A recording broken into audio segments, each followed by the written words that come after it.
तो तीसरे फेज का मतदान जारी है। बड़ी संख्या में लोग निकल रहे हैं घरों से और अलग अलग जगहों से तस्वीरें जो निकलकर सामने आ रही है वो जबरदस्त रिस्पॉन्स आ रहा है। देखिए, जिस तरीके से पहले दो चरणों में ट्रेंड नजर आया, क्या तीसरा चरण उस ट्रेंड को ब्रेक करेगा, इसको लेकर लगातार हम बात करेंगे। इसके अलावा ग्राउंड पर जिन 93 सीटों पर मतदान हो रहा है उसको लेकर क्या कुछ एनालिसिस है, इस पर बात करने के लिए मेरे साथ एक जबरदस्त पैनल जुड़ चुका है। मेरे साथ राज बिहारी जी हैं, वरिष्ठ पत्रकार, मेरे साथ ही हैं स्टूडियो में मौजूद। सर, बहुत स्वागत आपका। मेरे साथ वरिष्ठ पत्रकार पीयूष पंजी हैं। पीयूष पंजी से भी बात करेंगे। कांग्रेस प्रवक्ता हर्षद शर्मा है और धनंजय गिरी जी हैं। सबसे पहले राज बिहारी जी, मैं आप ही के पास आ रहा हूं। सबसे पहले नमस्ते आपको, स्वागत आपका भारत एक्सप्रेस पर। जबरदस्त एनालिसिस आपका रहता है। आज किस तरीके से देख रहे हैं, अब तक जो तस्वीरें निकल कर आ रही हैं, वीवीआईपीज तो पहुंच ही रहे हैं अपने मत का इस्तेमाल करने, जनता भी, सुबह के आंकड़े जो अभी तक आए हैं, कितने सेटिस्फाई आप? मुझे लगता है इस बार पहले दो चरणों के मुकाबले वोटिंग ठीक ठाक है, क्योंकि अगर हम पिछले चुनाव में अगर इन सीटों की बात करें तो सबसे ज़्यादा मतदान असम में हुआ था, 85% लोगों ने मतदान किया था। उसके बाद पश्चिम बंगाल की 4 सीटों पर 81% मतदान हुआ था, फिर 75% गोवा और उसके बाद गुजरात 69%। लेकिन दिल्ली, ये उत्तर प्रदेश की जो 10 सीटें हैं, यहाँ पर पिछली बार भी 60% ही मतदान रहा था। ठीक। तो मेरा मानना है कि इतना मतदान होना चाहिए, क्योंकि पहले दो चरणों में कम मतदान के बाद पार्टियां चेती हैं और कार्यकर्ता भी चुनाव अभियान में लगे हैं। तो मुझे लगता है मतदान बढ़ना चाहिए।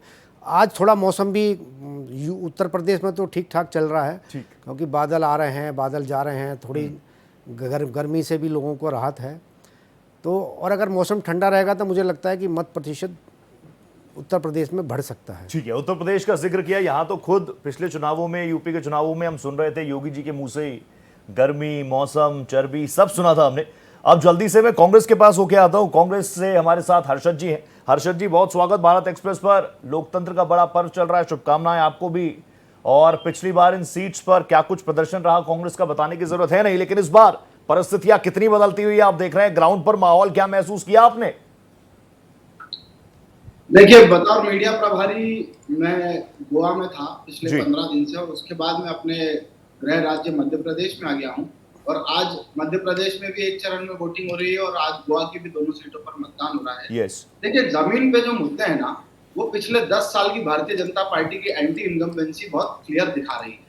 लोगों के बीच में महंगाई एक मुद्दा है, बेरोजगारी एक मुद्दा है, खासकर कि उत्तर प्रदेश, मध्य प्रदेश जैसे जो राज्य हैं, जो हम कहते हैं जिसको जो नॉर्थ इंडिया की जो बेल्ट है, वहां पर अग्निवीर और पेपर लीक एक बहुत बड़ा मुद्दा है युवाओं के बीच में, और महंगाई एक बड़ा मुद्दा है। कहीं ना कहीं मणिपुर का जो पिछले 1 साल से मणिपुर की स्थिति है, महिलाओं की सुरक्षा है, ये जमीन पर मुद्दे देखने को मिल रहे हैं। और भारतीय जनता पार्टी जिस लाइन पर चुनाव लड़ती है और जिसमें पिछले 10 साल में हमने देखा कि वो सक्सेसफुल भी रही है, वो जो धर्म को लेकर एक चुनावी माहौल बनाने की कोशिश भारतीय जनता पार्टी करती है, इस बार वो जमीन पर उतना नहीं देखने को मिल रहा है। एक जो विशेष इनका मतदाता है उसके बीच इसका इन्फ्लुएंस आज भी है, लेकिन पढ़ा लिखा जो युवा है वो शायद अब इन बातों से उठ चुका है, वो इससे ऊपर उठ के मतदान करने जा रहा है।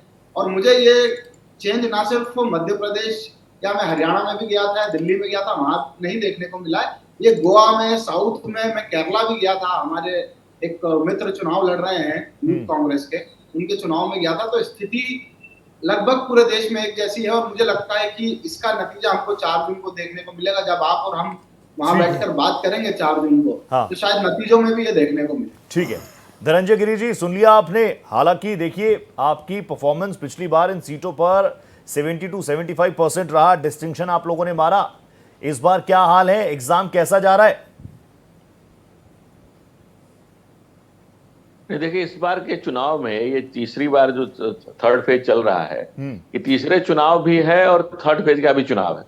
तो इस चुनाव में कांग्रेस हार की हैट्रिक लगाएगी और भाजपा प्रचंड बहुमत से सरकार बनाएगी, क्योंकि कांग्रेस की जो स्थिति है, राजनीति की रेस से कांग्रेस बाहर हो चुकी है। इनके पास एक जो इंडी गठबंधन बना है, वो अद्भुत गठबंधन बना है। आप बताइए, पूरे देश में इनका कम्युनिस्ट के साथ अलायंस है, और वहीं पर वायनाड में एनी राजा राहुल गांधी का बाजा बजा दी, भाग करके बेचारे अमेठी दोबारा आने की कोशिश नहीं कर रहे हैं। हालांकि माता जी ने बहुत मुलेठी चुसाई, लेकिन वो अंगमेठी से लड़ने को तैयार नहीं हो पाए। फिर वो रायबरेली आए। कांग्रेस के पास मुद्दे विहीन कांग्रेस हो गई, विपक्ष के पास कुछ नहीं करने के लिए, नैरेटिव ही नहीं है। जिस रफ्तार से नेशन को ले जाया गया, जिस रफ्तार से आगे बढ़ाया गया है, कांग्रेस एक समय में करप्शन का पर्याय होती थी। 2G 3G जीजाजी कोलगेट फोलगेट दुनिया जहान, रोज आप नए घोटाले सुनते थे। आज आप देख रहे हैं कि पिछले 10 साल के प्रधानमंत्री जी के मुख्यमंत्री और प्रधानमंत्रित्व काल को मिला दे तो भारत के सबसे बड़े, सबसे लंबे समय तक के राजनीतिक सफर में जिस व्यक्ति पर एक उंगली नहीं उठी हो, तो देश को ऐसे सूचिता की जरूरत है। एक तरफ राहुल बाबा कहते हैं खटाखट खटाखट खटाखट, और दूसरे तरफ इनका मंत्री क्या मिल जाता है, नोटों का बंडल, जिसको मशीन हाफ जाती है, उसको तो नापते नापते, उसको काउंट करते करते, गिनते गिनते मशीन हो जाती है गर्म, और जनता हो जाती है कि भाई कांग्रेस को आने लगती है शर्म कि भाई क्या हो गया। और वो भी आलमगीर आलम का आलम ये देखिए कि उनके नौकर के चाकर के यहाँ करोड़ों करोड़ मिल रहे हैं। तो कांग्रेस एक तरफ तो मंडल कमीशन की तरफ भी आने की कोशिश करती है, लेकिन कांग्रेस के नेताओं को सिर्फ कमीशन सुनाई देता है, मंडल सुनाई नहीं देता है। और इनके एलाइज जो कहते हैं कि आरक्षण की बात करते हैं, 70 साल तक आप बताइए रोहित जी कि बाबा साहब डॉक्टर भीमराव अम्बेडकर के दिए गए संविधान की ताकत ये रही कि 70 साल तक जम्मू कश्मीर में दलितों को आरक्षण मिला ही नहीं, धारा 370 के वजह से। और आज नरेंद्र मोदी ने संविधान को जीवंत और प्राणवंत किया, तो संविधान जी आरोप तो आप पर यही लग रहा है कि आपको 400 पार सीटें क्यों चाहिए, आप आरक्षण खत्म करना चाहते हैं, संविधान बदलना चाहते हैं।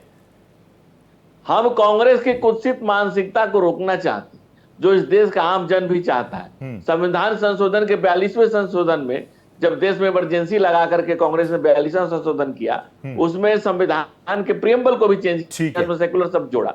यही नहीं, कांग्रेस के कुत्सित कारनामों की जो कलई है वो खुल रही है देश की जनता के सामने। देश की जनता ये देख रही है कि कांग्रेस ही है तो करप्ट ही होगा, ये जो स्लोगन निकल पड़ा है, इस कारण से कांग्रेस को जब युवराज की अपनी सीट नहीं बच रही है तो दूसरे की क्या बचेगी। ठीक है, हर्षद जी रिएक्ट करना चाह रहे हैं, हर्षद जी जल्दी से रिएक्ट कर दीजिए, फिर पीयूष पंत जी भी मुझे स्क्रीन पर नजर आ रहे हैं, उनके पास जाऊंगा। हर्षद जी 30 सेकंड।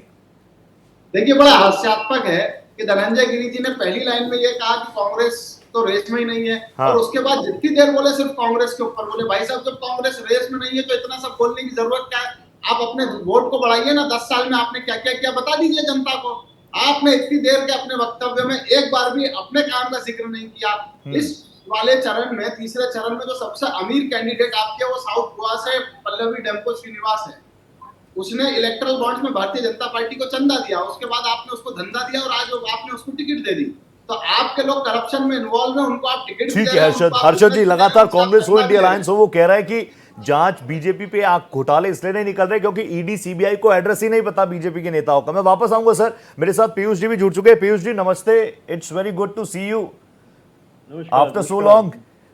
थर्ड फेज का मतदान, 2 फेजेस हमने देखा, वोटिंग ट्रेंड थोड़ा कम रहा, आपका एनालिसिस क्या कह रहा है थर्ड फेज में? क्योंकि मुद्दे भी बदले हैं, धार भी बदली है, शहजादा भी आ गया, पीरजादा भी आ गया, और 2 चरणों में हम जो पाकिस्तान को मिस कर रहे थे पाकिस्तान भी आ गया। जी हाँ, बिल्कुल बिल्कुल। देखिए, और यही प्रयास था भारतीय जनता पार्टी का, क्योंकि उसके यही मुद्दे हैं जिस पे वो चुनाव लड़ती है हमेशा। इस बार वो मुद्दे आने की कोई गुंजाइश नहीं थी, क्योंकि जो बेरोजगारी और महंगाई और जो है भ्रष्टाचार और तमाम चीज़ें हैं वो लगातार चल रही थी। और हमने देखा भी था कि पहले 2 चरणों में जो है संविधान की बात हो रही थी,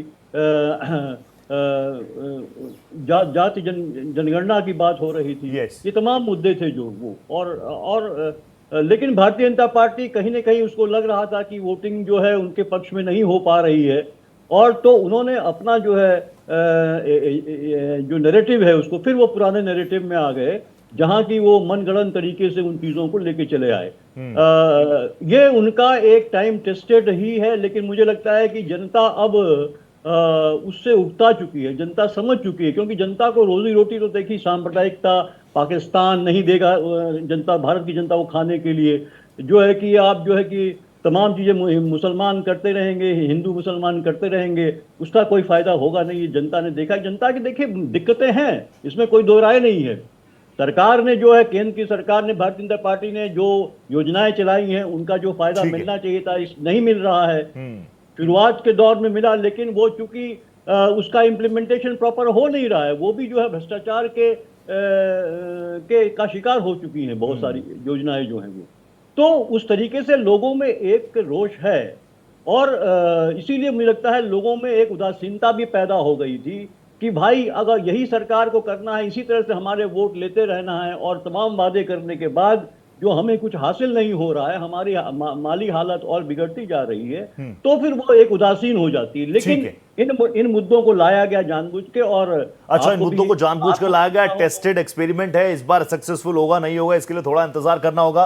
रास बिहारी जी, जो बातें पीयूष पंत जी ने कही, कितना तारुफ आप रखते हैं? क्योंकि ग्राउंड पर खुद मोदी जी कहते हैं कि देखिए हमने हिंदू मुसलमान, ये तो हम पर टैग लगा दिया गया है, अदरवाइज हम तो कहते हैं सबका साथ, सबका विकास, सबका विश्वास। हम 3 तलाक हटाने की बात करते हैं तो इंडिया अलायंस के साथ ही आके उसमें भी गूफ अप करने की कोशिश करते हैं। मुझे तो ये लगता है कि जिस तरह से बातें पीयूष जी कह रहे हैं, भारतीय जनता पार्टी ने तो हमेशा ही तुष्टीकरण का विरोध किया है। और तुष्टीकरण का विरोध का मतलब होता है कि आप मुसलमानों को जो खास सुविधाएं दे रहे हैं उसका विरोध करना, चाहे वो आरक्षण देने की बात हो या जो आरक्षण दिया गया है SC ST और OBC का काट कर रहा है कई राज्यों में, ये तो मुद्दा बनना ही था। मुद्दा कौन बना रहा है ये भी देखने की बात है।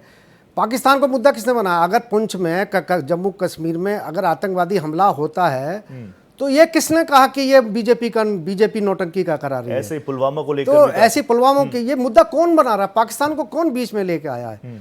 नरेंद्र मोदी ने तो नहीं कहा पाकिस्तान, नरेंद्र मोदी ने पाकिस्तान का नाम नहीं लिया, लेकिन बाकी लोग कह रहे हैं कि बीजेपी नाटक करा रही है, पाकिस्तान को वो ला रही है। मुसलमानों को आरक्षण देने की बात कौन कौन कौन कर रहा था, ये भी देखने की बात है। सबसे बड़ी बात यह है कि इन पिछले 10 सालों में जो भ्रष्टाचार के खिलाफ अभियान चला है, लोगों को सुविधाएं मिली हैं, लोगों को सरकारी योजनाओं का लाभ मिला है, उसको लेके विपक्षी दलों के पास कुछ है नहीं। वो सब एकजुट हो गए थे नरेंद्र मोदी को हटाओ। अगर आप देखेंगे कि नरेंद्र मोदी को हटाने के लिए सबसे ज़्यादा पश्चिम बंगाल की मुख्यमंत्री ममता बनर्जी, बिहार के मुख्यमंत्री जब NDA में शामिल नहीं थे नीतीश कुमार, सोनिया गांधी, सब एकजुट हो जाओ मोदी को हटाना है, सब एकजुट हो जाओ मोदी को हटाना है। मोदी को हटाने के लिए एकजुट तो हुए, लेकिन हालत क्या हुई? जैसे धनंजय गिरी कह रहे थे कि केरल में क्या हालत है। केरल में तो सबसे ज़्यादा चुनौती वाम दलों ने ही कांग्रेस के सामने दी हुई है। पिछली बार केरल में 20 में से 15 सीट कांग्रेस जीती थी। आज वहां लग रहा है कांग्रेस 4 या 5 सीट जीतने की भी स्थिति में नहीं है। मुझे तो ये लग रहा है जिस तरह से चुनाव में लोगों की प्रतिक्रिया आई है, ठीक है मतदान के कम होने के कुछ और कारण हो सकते हैं, और उस पर हम लगातार एनालिसिस कर रहे हैं। राज जी में वापस आ जाऊंगा। लेकिन यह है कि अगर आप देखेंगे कि जो बढ़त थी पिछली बार, मार्जिन था जो जीत का, वो कितना ज्यादा था। अगर वो कम भी हो गया तो मार्जिन कम होगा, सीटों पे तो कोई असर नहीं पड़ रहा। पर पिछली बार तो ये जो 93 सीटें हो रही हैं, इनमें 4 सीट केवल कांग्रेस जीती थी। और 2014 में भी 4 या 5 सीटें ही कांग्रेस जीती है। तो कांग्रेस तो इस चुनाव में ज्यादा कहां किन सीटों पे। अच्छा, ये सवाल लेकर मैं एक बार कांग्रेस के पास हुआ था। हर्षद जी, इंडिया अलायंस बनने के बाद कांग्रेस मजबूत हुई है कि मजबूर हुई है? देखिए, इंडिया अलायंस बनने के बाद कांग्रेस की क्या स्थिति है वो 4 जून लगभग 1 महीने में सब स्पष्ट हो जाएगा। लेकिन मैं राज बिहारी जी की कुछ बातों का जवाब दे देता हूँ। वो कह रहे थे कि सीट कम होने की कोई गुंजाइश नहीं है, मार्जिन कम होने की जरूरत जरूर है। थोड़ा सा एनालिसिस में भाई साहब कमी रह गई आपकी। भारतीय जनता पार्टी पिछले कोई बात नहीं, शर्मा जी 4 जून को बात करेंगे। आपके बीच में नहीं बोला था, सुन लीजिए। मैं ये कह रहा हूँ कि पिछली बार से तो भारतीय जनता पार्टी अपनी खुद की चुनाव ही कम सीटों पर लड़ रही है।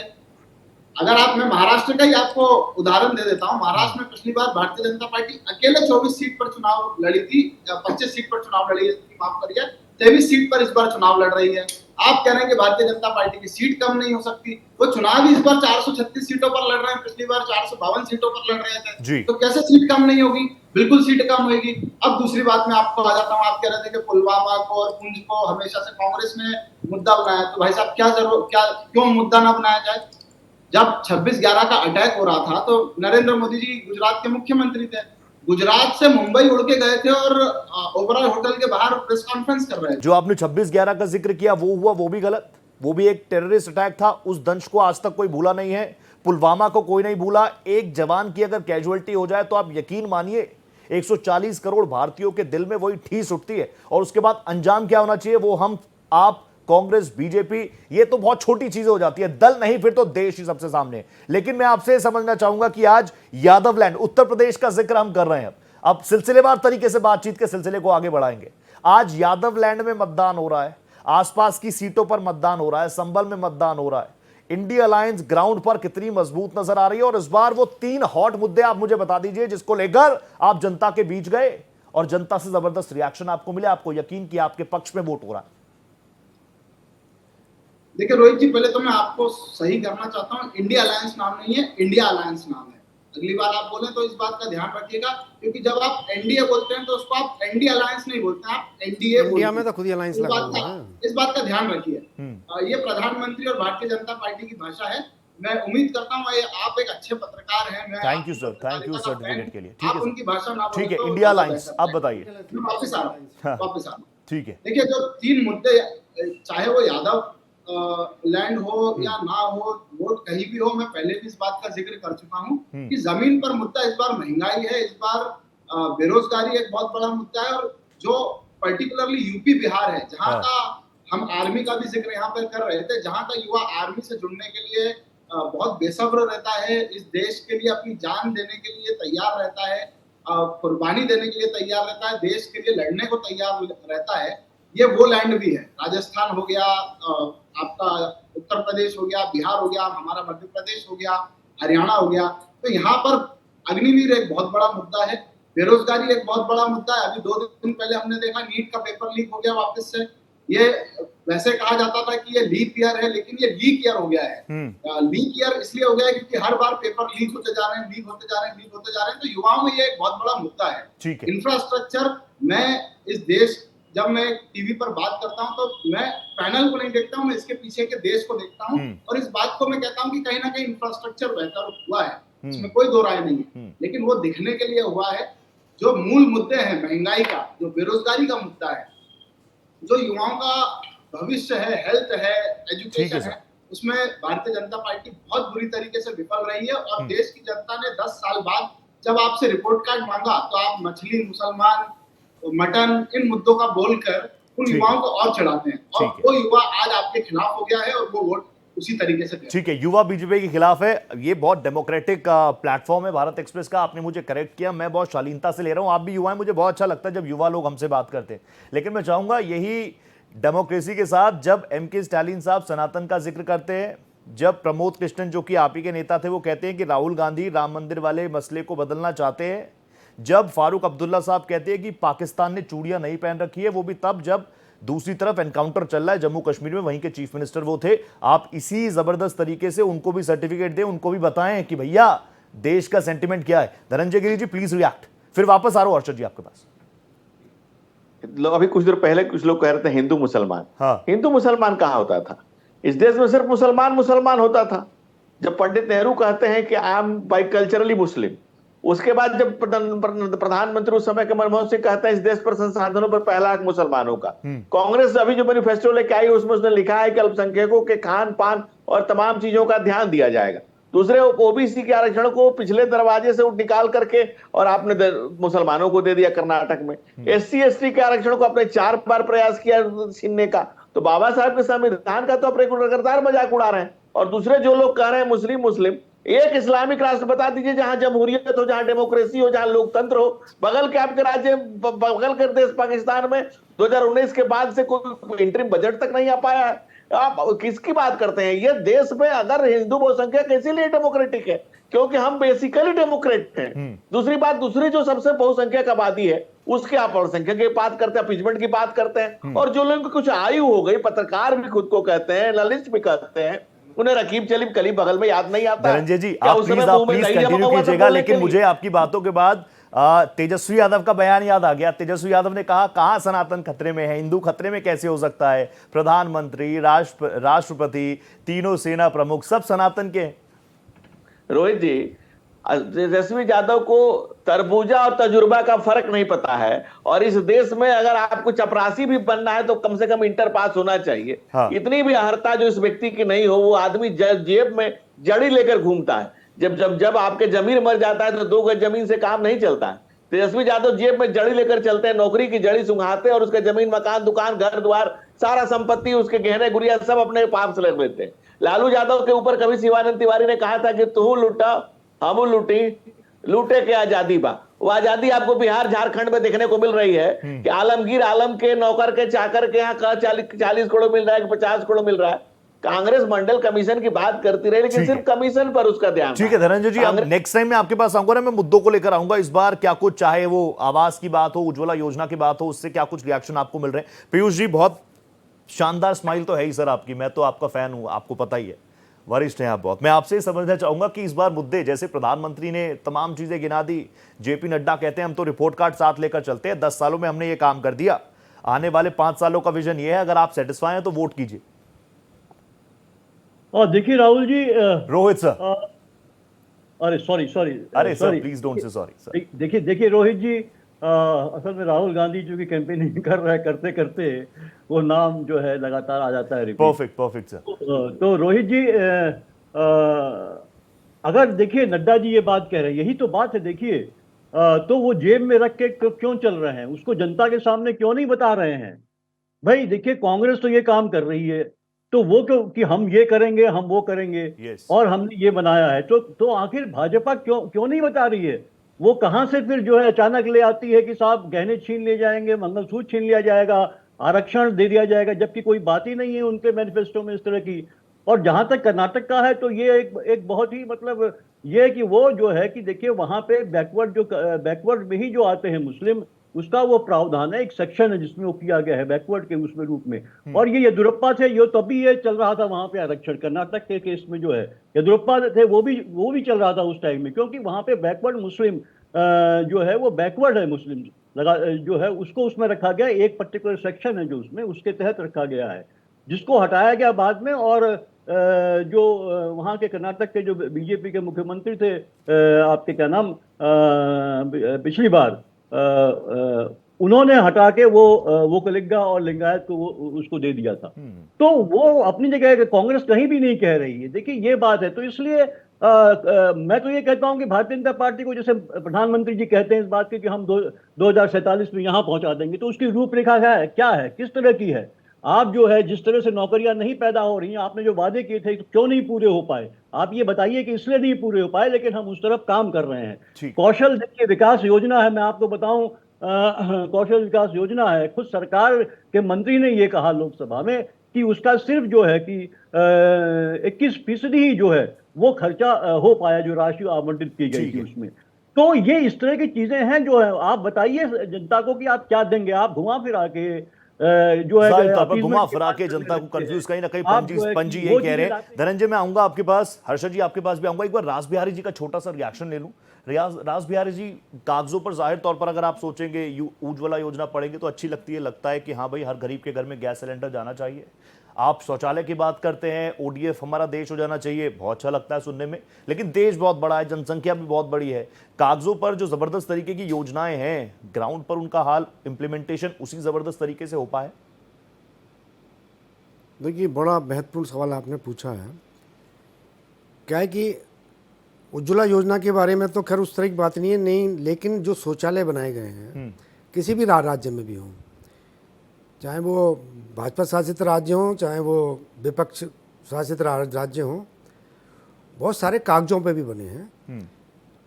और ख़ास तौर पे जैसे पश्चिम बंगाल की बात करूं तो पश्चिम बंगाल ने सबसे पहले अपने कई जिले घोषित किए थे कि हमारे जिलों में, सभी जिलों में शौचालय मुक्त, ओडीएफ हो गया, हमारे ओडीएफ हो गया, शौचालय बन गए हैं। लेकिन अब धीरे धीरे खबर आ रही है कि शौचालय बने ही नहीं थे।